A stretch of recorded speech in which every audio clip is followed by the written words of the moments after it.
Күндүн маанилүү жаңылыктары менен назарыңыздарда бүгүн 24 күн жыйынтыгы Актеме студиясында сиздер менен Адилет Амангулов. Саламатсыздарбы? Ассаламу алейкум достор. Силер менен жагымдуу жаңылык менен бөлүшкүм келди. Буйруса Москва шаарында эртең 9 июндан тарта карантиндик система токтотулуп, пропускный система да токтотулат. Эртеден баштап пропусксуз жүрсө болот. Бул жөнүндө азыр жаңылыктардан жаңы кабар келди. Ушул жаңылык менен бөлүшүп коюңуздар. Эртең 9 июндан карантин токтотулат. Фактически Москва возвращается к обычному ритму жизни. Все основные ограничения при условии сохранения эпидемиологической безопасности с учетом санитарных мер в июне будут сняты.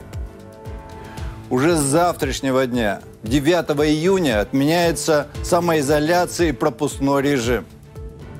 Вместе с ними отменяется и график прогулок. Москвадагы кыргыз элчилигинин маалыматы боюнча кийинки чартердик рейстер 13-14 июнь күндөрүнө пландалууда деп билдирет. Авиакаттамдардын божомолдуу учуу күндөрү жана билеттин баалары боюнча авиакомпаниялардын атайын сайттарынан алынган маалымат.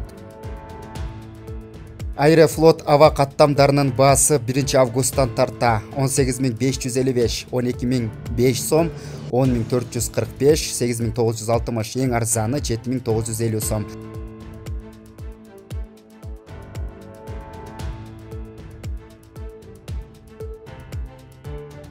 Андан сырткары рейстин категориясы боюнча эконом 18555, эконом оптимум 20115, эконом максимум 25655, бизнес базовый 58650, ошондой эле бизнес оптимум 64730 сомду түзөт.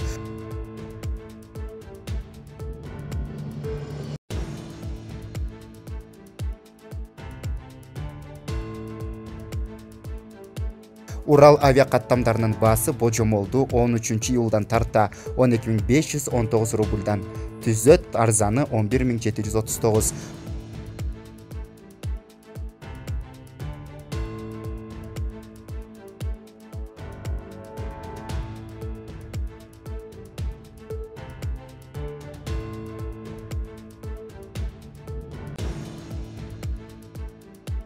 Авиатрафиктик Бишкектен Москва Домодедово 1 августтан тарта 13690 рубльду түзөт.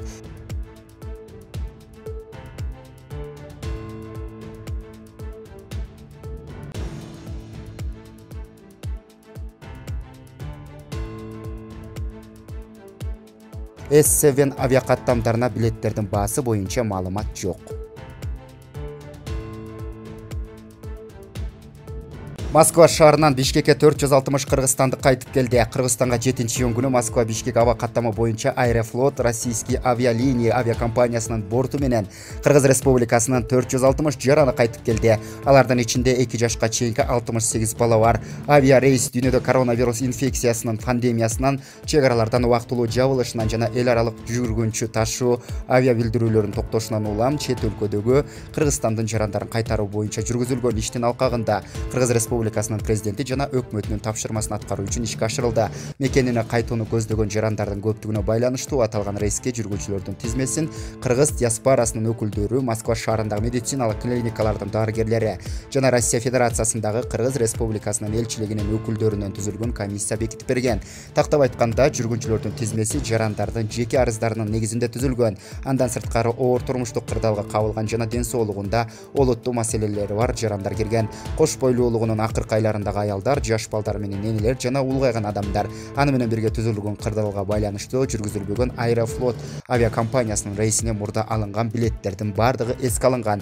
Азыркы учурда келген бардык жарандар белгиленген медициналык процедуралардан өтүү үчүн обсервацияга берилген тартипте жайгаштырылды. Чет мамлекеттерде жашап жаткан жана мекенине кайтып келүүнү каалаган Кыргыз Республикасынын жарандарынын кайтып келиши боюнча иштер улантылат.